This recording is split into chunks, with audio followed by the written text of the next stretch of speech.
Hello दोस्तों, स्वागत है आपका आपके अपने यूट्यूब चैनल पे। दोस्तों, आज का वीडियो ही बहुत इंपॉर्टेंट वीडियो है आपके लिए।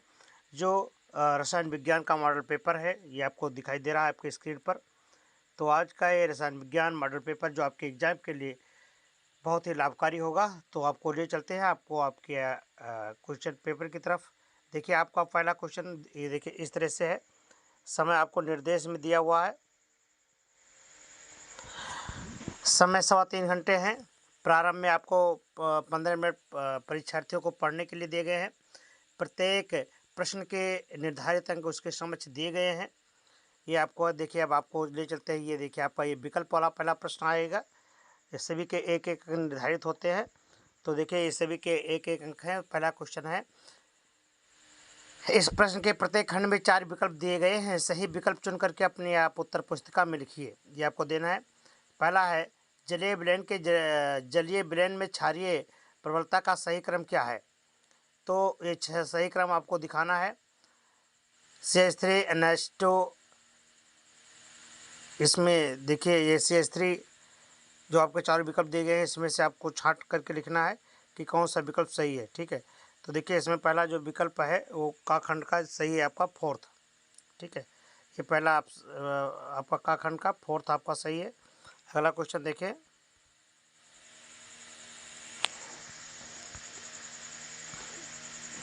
दूसरा क्वेश्चन आ गया आपके स्क्रीन पर। एल्किल हैलाइडों की क्रियाशीलता का क्रम घटता हुआ किस तरह से है? तो घटता हुआ क्रम आपका क्या है? एल्किल आयोडाइड, एल्किल ब्रोमाइड, फिर एल्किल क्लोराइड। तो इसका मतलब ये है आपका सी। ठीक है, अगला क्वेश्चन देखिए, बड़ा ही इंपॉर्टेंट है आपका। अगला क्वेश्चन कर रहा है कि स्टार्च के जलावटन से बनता है। तो स्टार्च के जलावटन से क्या बनता है? स्टार्च के जलावटन से ग्लूकोज बनता है। क्लियर? चलिए अगले क्वेश्चन की तरफ बढ़ते हैं। विलयन जिसमें प्रति लीटर 2.54 ग्राम कॉपर सल्फेट उपस्थित हो की तुल्यांक चालकता इतनी है, आपको दिया हुआ है। तो इसकी चालकता आपको ज्ञात करनी है। तो इसमें आपका जो चालकता ज्ञात करनी है, तो वो कौन सा ऑप्शन सही है? पहला सही है। अगला क्वेश्चन है, संचालित वाहनों के टायर किससे बनाए जाते हैं, यानी किससे निर्मित होते हैं, ये आपको बताने हैं। तो ये होता है ब्यूना एस से। किससे? ब्यूना एस से, यानी बी ऑप्शन आपका सही है। और अगला क्वेश्चन है आपका, NA-MB कैप्साउड उत्पाद वेग, ये आपको क्या प्रदर्शित करता है? तो ये आपको प्रदर्शित करता है N+M को। क्लियर? तो ये आपके विकल्प वाले क्वेश्चन थे। ठीक है, अब हम आपको ले चलते हैं लिखित जो लिखने वाले थ्योरेटिकल प्रश्न हैं उनकी तरफ आपको ले चलते हैं। ठीक है, अब आपका थ्योरेटिकल देखिए प्रश्न किस तरह से है।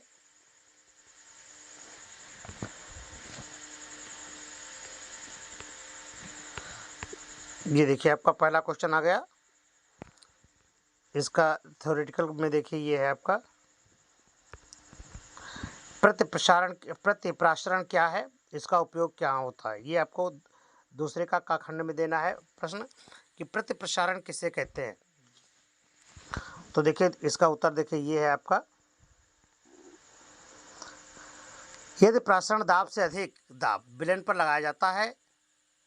ठीक है, यानी क्या होगा कि प्रसारण दाब से अधिक दाब जब विलयन पर लगाया जाता है,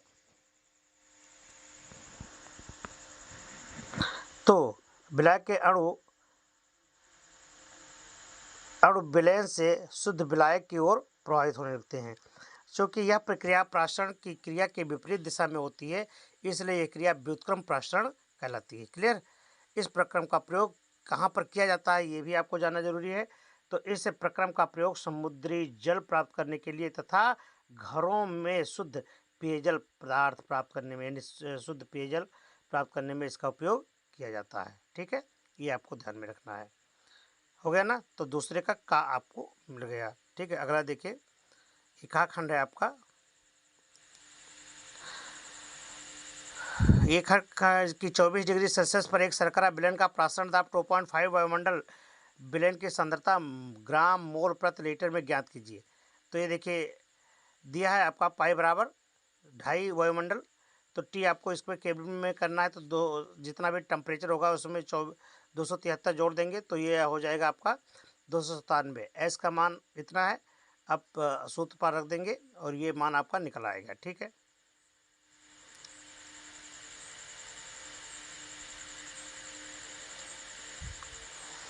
अगला क्वेश्चन कह रहा है कि कोबाल्ट के खष्ट दंतीय संकुल यौगिक को जब सिल्वर नाइट्रेट के साथ में प्रक्रिया करते हैं तो सिल्वर क्लोराइड का अवक्षेप प्राप्त होता है। इसके विलयन के मोलर चालकता कुल 2 आयनों की संगत होती है। यौगिक का नाम तथा संरचना सूत्र लिखिए। तो देखिए उसका आंसर ये है आपका कि एजी यानी सिल्वर नाइट्रेट के साथ सफ़ेद अवक्षेप का निर्माण दर्शाता है कि कम से कम एक क्लोरीन यानी क्लोराइड आयन समन्वय मंडल के बाहर उपस्थित है। पुनः केवल 2 आयन विलयन में प्राप्त होते हैं, अतः केवल Cl- समन्वय मंडल के बाहर होगा। अतः संकुल का सूत्र क्या होगा, ये आपको सूत्र दिया है तथा इसका नाम क्या है, टेट्रा एक्वा क्लोरोकोबाल्ट। ठीक है, घ खंड में दिया गया आपका, ये देखिए अब घ खंड आ गया, थायोसल्फ्यूरिक अम्ल व डाइथायोनिक अम्ल की संरचना बनाइए। ये आपको संरचना बना करके आपको दिखाने हैं। ठीक है, तो देखिए ये है आपकी संरचना, ये देखिए इस तरह से आपको अगर पूछा जाएगा क्वेश्चन तो आपको संरचना करके दिखा देना होगा। ठीक है, ये नंबर आपको सविस्तार रूप से जितना भी होगा वो नंबर आपको मिल जाएगा। कोई भी नंबर देखिए केमिस्ट्री में ज़्यादा नंबर कटते नहीं हैं, लेकिन बशर्ते ध्यान में ये रखना है कि जिस तरह से क्वेश्चन पूछा जाए पॉइंट टू पॉइंट आपको उत्तर देना होगा। अगला क्वेश्चन है प्रथम कोट, तीसरा क्वेश्चन तीसरा का देखिए, प्रथम कोट के अभिक्रिया के वेग स्थिरांक के लिए व्यंजक तथा सन्निहित पदों को समझाइए। यह सिद्ध कीजिए कि प्रथम कोट की अभिक्रिया का अर्धायुकाल अभिकारकों की प्रारंभिक सांद्रता पर निर्भर नहीं करती है। यह इसको इस तरह से भी लिखा गया है कि सिद्ध कीजिए कि प्रथम कोट की अभिक्रिया की आधी मात्रा पूरा करने का समय अभिकारकों की प्रारंभिक सांद्रता पर निर्भर नहीं करता है। तो देखिए ये आपका आंसर है कि प्रथम कोट की अभिक्रिया वह अभिक्रिया जिसकी दर अभिकारक की सांद्रता के प्रथम घात के समानुपाती होता है, प्रथम कोट की अभिक्रिया कहलाती है। 2N2O6 gives out 4NO2 plus O2। प्रथम कोट की अभिक्रिया के लिए वेग स्थिरांक का व्यंजक निम्न है, जो आपका वेग स्थिरांक के बराबर 2.303 बाई टी log 10 ये बाई ये -x। ठीक है, यहाँ आपका सूत्र हो जाएगा ये। और अब देखिए इसमें क्या है कि अर्धायुकाल के व्यंजक की गणना, अर्धायुकाल का वह समय होता है जिसमें कोई पदार्थ अपनी प्रारंभिक मात्रा का कितना आधा रह जाता है, अर्धायुकाल कहलाता है। ठीक है, अतः x बराबर हाफ ये बाई बटे 2 या टी हाफ अर्धायु कहलाता है और वेग समीकरण से आप इसको निर्धारित कर सकते हैं। ये फिर कह रहा है कि उपयुक्त सूत्र के अनुसार प्रथम कोट की अभिक्रिया का अर्ध आयुकाल अभिकारकों की सांद्रता पर निर्भर यानी प्रारंभिक सांद्रता पर निर्भर नहीं करता है। यही आपको सिद्ध करना है। अगला क्वेश्चन है आपका, परमाणविक कक्षकों में इलेक्ट्रॉनों को भरते समय 3d4s कक्षक से पहले भरे जाते हैं, परंतु परमाणु के आयन के दौरान इसका बिल्कुल विपरीत होता है। स्पष्ट कीजिए। ये देखिए आंसर है आपका N+L नियम कक्षकों में N+L मानों के बढ़ते हुए क्रम में इलेक्ट्रॉनों को भरे जाते हैं। उच्च अर्थात उच्च N+L मान के अपेक्षाकृत निम्न मान वाली कक्षक पहले भरे जाते हैं। जैसे 3D में 3D = N+L बराबर 3 + 2 = 5। इस तरह से इलेक्ट्रॉन भरे जाते हैं। ठीक है, ये परमाणु के अन्य एंथैल्पी उत्तरदायी है। 4s इलेक्ट्रॉन नाभिक में ढीले बंधे होते हैं, जिस कारण 3D की अपेक्षा 4s से इलेक्ट्रॉन पहले हट जाते हैं। अगला क्वेश्चन कह रहा है कि कॉपर सल्फेट ब्लेंड में 2 एम्पीयर की धारा से 450 सेकेंड तक वैद्युत अपघटित किया जाता है, तो कैथोड पर निक्षेपित कॉपर के द्रव्यमान की गणना कीजिए। ठीक है, ये है देखिए आवेश आपको दिया गया है और आवेश बराबर क्या होता है, धारा गुणे समय।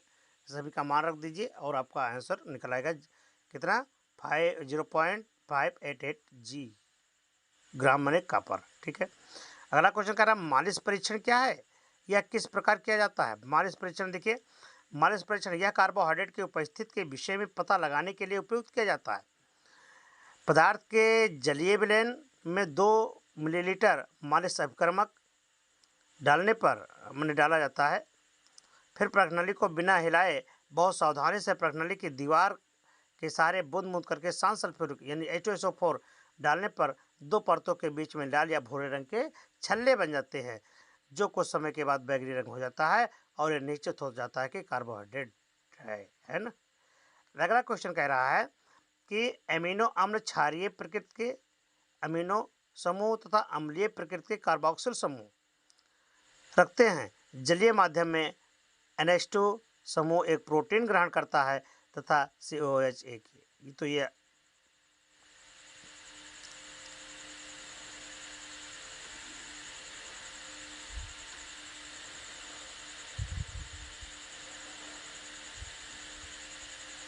ठीक है।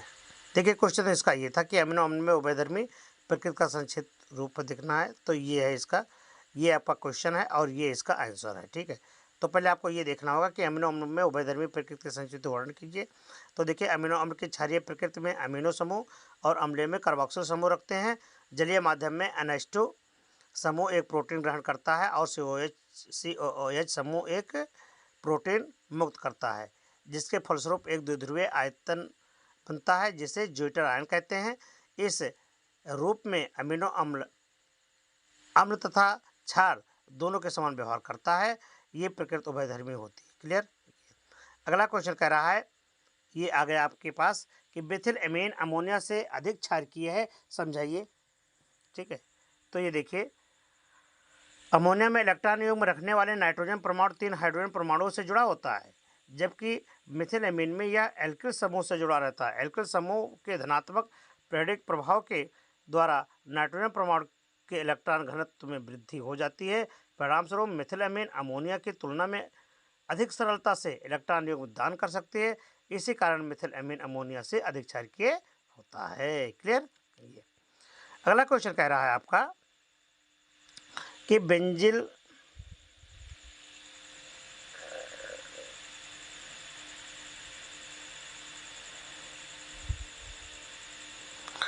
क्लोराइड से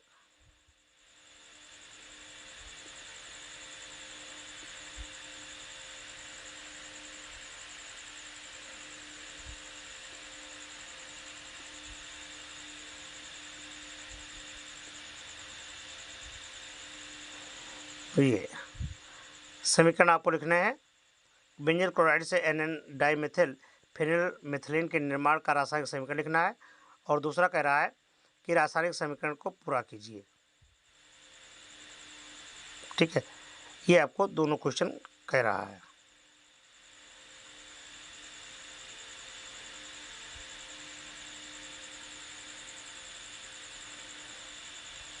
ठीक,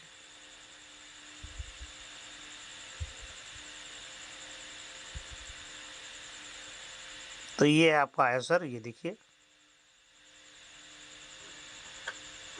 ये आपका NN डाइमेथिल फिनिल मेथेनमीन ये आपको बनाया गया है। ठीक है, ये और घा का कह रहा था। घा में देखिए एक और बात है कि MN27 के लिए चक्रण मात्र चुंबकीय आघूर्ण की गणना कीजिए और 2 लेंथेलाइट इलेक्ट्रॉन विन्यास की उनकी ऑक्सीजन अवस्थाएं भी लिखिए। तो ये है आपका ये। ठीक है,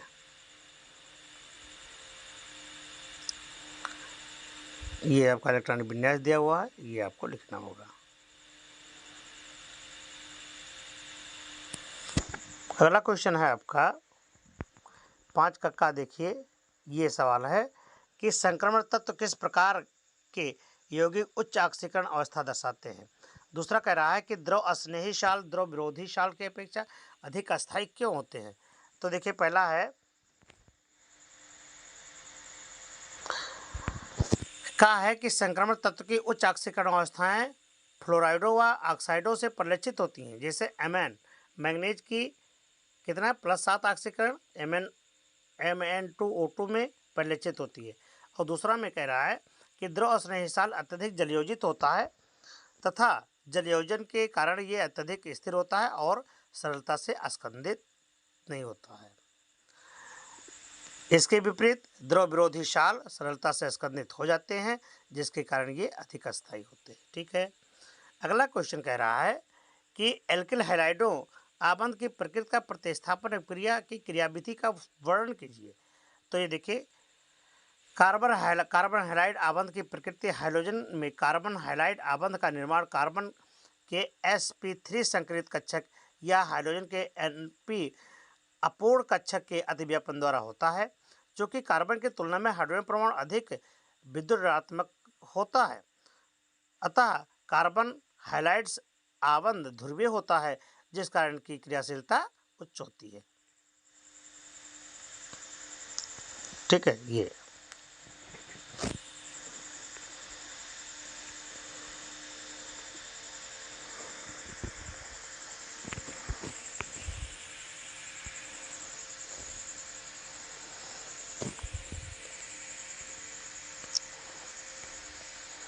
देखिए, कार्बन हैलाइड आबंध की प्रबल वियोजन ऊर्जा पर निर्भर करती है। इसकी आबंध वियोजन ऊर्जा का क्रम आपको दिया गया है। ये देखिए, ये है आपका, ये अगला देखिए, इसमें हैलाइड का क्रम है जैसे आयोडाइड, फिर एल्किल ब्रोमाइड, एल्किल क्लोराइड, मैंने एल्किल जो है वो फ्लोराइड, और फिर आयोडाइड की क्रियाशीलता सबसे अधिक होती है। ठीक है, ये अगला क्वेश्चन कह रहा है कि उसी में आए नाभिक अस्नेही प्रतिस्थापन क्रिया। हेलो एल्केन में कार्बन परमाणु अधिक विद्युत ऋणात्मक हाइड्रोजन परमाणु से जुड़ा होता है। विद्युत ऋणात्मक के भिन्नता के कारण कार्बन हैलाइड्स आबंध उच्च ध्रुवीय होता है, इसलिए इसमें कार्बन हैलाइड आबंध परमाणु नाभिक अस्नेही के आक्रमण का मुख्य केंद्र होता है। ठीक है, जैसे एथिल क्लोराइड को जब सोडा लाइम के साथ में अपक्रिया किया गया तो एथिल क्लोराइड एथिल एल्कोहल का निर्माण होता है। अगला क्वेश्चन कह रहा है हाइड्रोजन परमाणु की परमाणविक तथा आयनिक त्रिज्याएं कैसी होती हैं? ब्रोमीन के सिल्वर नाइट्रेट से अपक्रिया का समीकरण भी दीजिए। ये क्वेश्चन है। हाइड्रोजन परमाणु की त्रिज्या अपने आवर्त में अन्य तत्वों की अपेक्षाकृत छोटी होती है, क्योंकि आवर्त में बाएं से दाएं चलने पर प्रभावी नाभिकीय आवेश में वृद्धि होती है। जैसे ये आपका रिएक्शन दिया है AgNO3 plus H2O plus Br2। ठीक है, ये अपक्रिया बन गई। अगला ये आपको एक क्वेश्चन दिया गया है कि 0 ग्राम एसिटिक एसिड को 20 ग्राम बेंजीन में बने विलयन का हिमांक 0.45 डिग्री सेल्सियस घट जाता है। बेंजीन में एसिटिक अम्ल के द्विलकीकरण की गणना कीजिए। ये तो ये आपको दिया गया, विलय का भार आपको दिया गया है। तो यम बराबर क्या सूत्र होता है? यम बराबर 1000 गुणे एफ के एफ गुणे W बटे डेल्टा टी इंटू डब्लू सूत्र रख दीजिए, उसका मान रख दिया गया, और उसका मान रखने पर आपको ये देखिए वांटा गुणा के अनुसार आई बराबर समान पर समान असमान असमान अनुभार निकाल सकते हैं। देखिए ये ठीक है। दूसरा बता कि माना एसिटिक एसिड में द्विलकीकरण की मात्रा अल्फा है, तो इसके अनुसार इसको भी आप निकाल सकते हैं इस तरह से। ठीक है, अगला क्वेश्चन कह रहा है,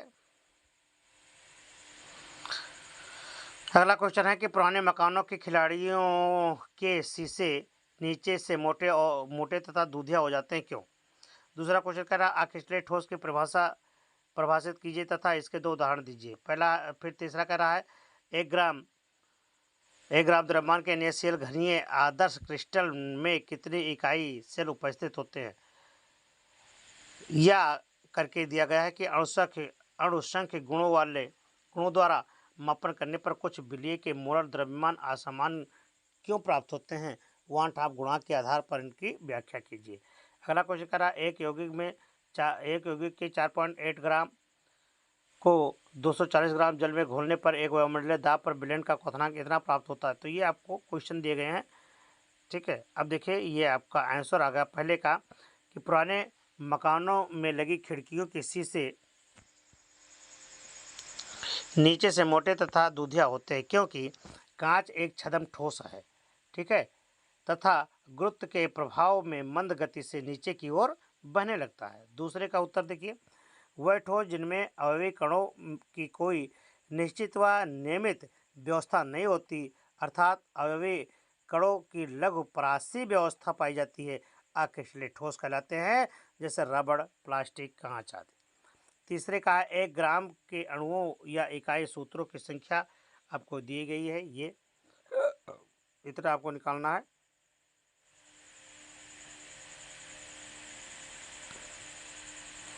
ये आपका आ गया अणु यौगिक का अणुभार, वही सूत्र लगाएंगे, ये मान सबका रख देंगे और आपका आ जाएगा ये मान।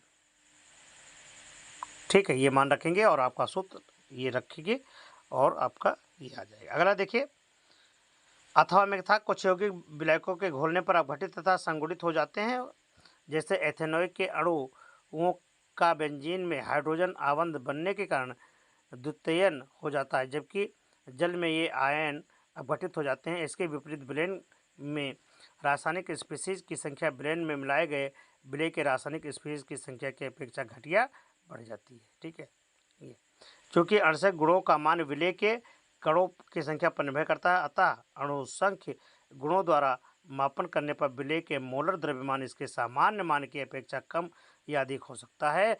ऐसे ही विलेय का असामान्य मोलर द्रव्यमान कहते हैं।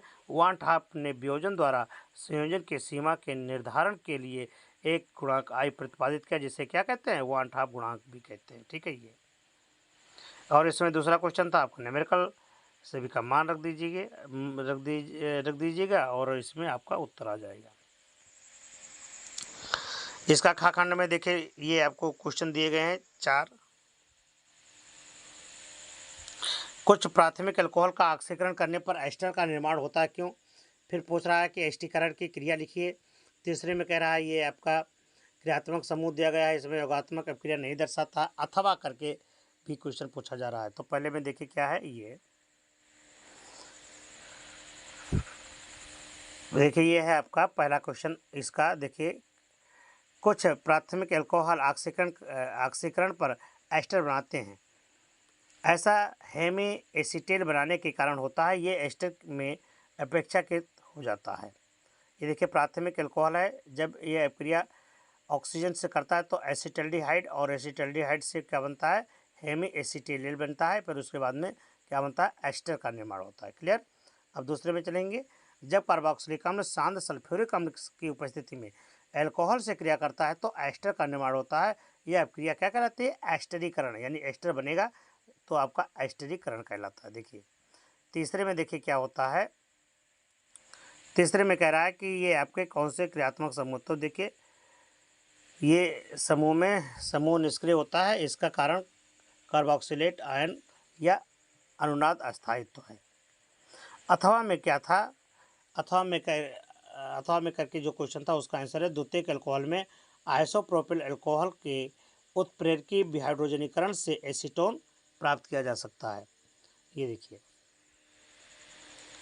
कार्बोक्सिलिक एसिड से एस्टिक एसिड के 2 अणु को जब MnO 575 केल्विन पर जब क्रिया करते हैं तो आपका एसीटोन प्राप्त होता है। दूसरे में देखिए, तीसरा में क्या था, RCN को जब SnCl2 से क्रिया कराया जाता है तो एल्डिहाइड प्राप्त होता है। ठीक है, ये तीसरा आपका ये था, ये साइक्लोहेक्सेन कार्बल्डिहाइड को जब क्रिया कराते हैं तो ये साइक्लोहेक्सिल फेनिल कार्बिनॉल बनता है। ठीक, ये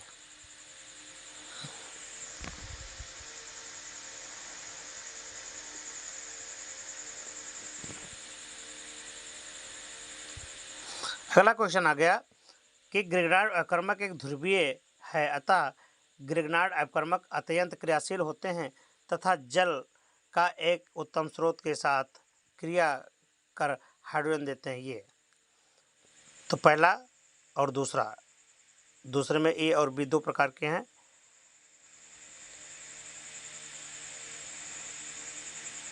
देखिए, इसका क्वेश्चन ये था आपका, ये क्वेश्चन है, ग्रिग्नार्ड अपकर्मक का उपयोग करते समय नमी में थोड़े से अंशों से भी बचना होता है, क्यों? क्योंकि ये आपको बताया गया कि ग्रिग्नार्ड अपकर्मक एक ध्रुवीय होते हैं, अतः ग्रिग्नार्ड अपकर्मक अत्यंत क्रियाशील होते हैं तथा जल के साथ अपक्रिया कर हाइड्रोकार्बन का निर्माण करते हैं। इसलिए उसे जल से बचाया जाता है। ठीक है, दूसरा क्वेश्चन कह रहा है, ये क्वेश्चन देखिए, RX में ये और B का मान, फिर B और B क्वेश्चन में है CH3 CH2 CH में Br2 से अपक्रिया किया गया, और C में एल्किल हैलाइड को के साथ में अपक्रिया किया गया, तो ये और B का मान आपको प्राप्त है। तो देखिए ये है, ये दूसरा में ये देखिए है आपका अपक्रिया किया गया, तो आपको यहाँ पर एस्टिक एसिड प्राप्त हुआ, एक में प्रोपेनॉल प्राप्त हुआ, ये चीज़ें। ठीक है, सभी का मान आपको मिल गया।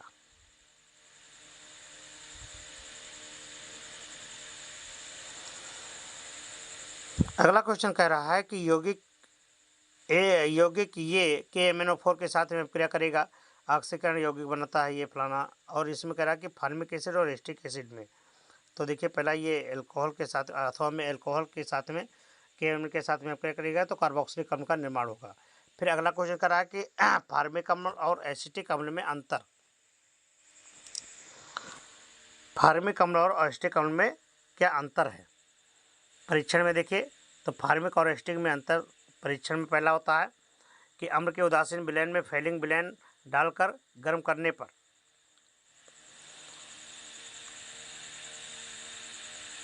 तो पहला देखिए परीक्षण में क्या करते हैं कि जब अपक्रिया करते हैं तो क्यूप्रस ऑक्साइड का लाल अवक्षेप प्राप्त होता है। फार्मिक एसिड में क्या बनता है, ये लाल अवक्षेप प्राप्त होता है, और एसिटिक एसिड में कोई अवक्षेप नहीं, यानी कोई क्रिया नहीं होती है। दूसरा में कहा गया कि अम्ल के, यहाँ देखिए, अम्ल के उदासीन विलयन में अमोनिया में सिल्वर नाइट्रेट विलयन डाल करके गर्म करते हैं, तो जब ये काम करते हैं तो सिल्वर दर्पण या सिल्वर का काला अवक्षेप प्राप्त हो जाता है, लेकिन इसमें कोई अवक्षेप नहीं बनता है। फिर वही चीज़, फिर अम्ल विलयन में सल्फ्यूरिक क्लोराइड विलयन डालने पर क्या होता है, तो मर्क्यूरियस क्लोराइड सफ़ेद अवक्षेप बनता है, जो बाद में स्लेटी रंग का अवक्षेप अपचयित हो जाता है और उसमें कोई क्रिया नहीं होती है। ठीक है, तो ये आपकी मुख्यतः अपक्रिया हो जाती है। क्लियर। चलिए अगला क्वेश्चन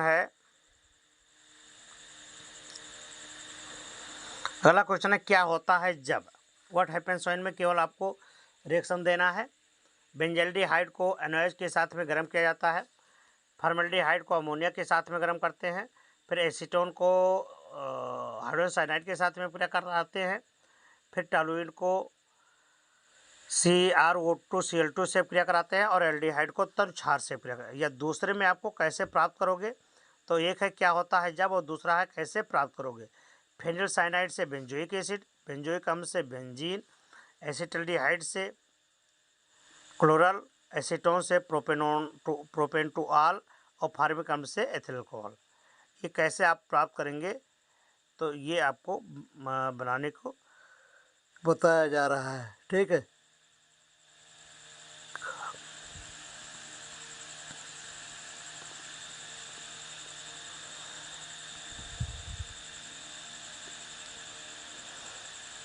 तो ये देखिए आपको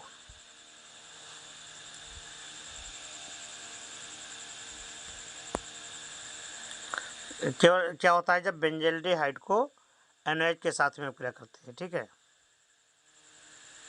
ये देखिए आपका बेंजल्डिहाइड है, ये तो है बेंजल्डिहाइड, C6H5CHO को NaOH के साथ में क्रिया करते हैं, तो ये आपका बनता है C6H5COO Na। दूसरे में है, ये है आपका फॉर्मल्डिहाइड को अमोनिया से क्रिया करते हैं, तो ये आपका बनता है ये देखिए अपक्रिया बनता है। तीसरा में देखिए CH3COCH3 के साथ में जब HCN से क्रिया कराते हैं तो साइनोहाइड्रेट बनता है, और चौथे में देखिए बेंजीन के साथ में जब Cr2O2Cl2 से क्रिया कराते हैं तो बेंजीन प्राप्त होता है, CHO बेंजल्डिहाइड कह सकते हैं आप।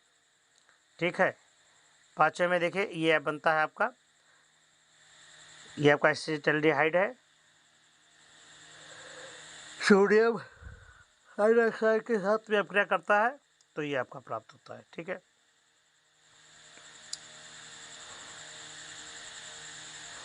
अगला देखिए,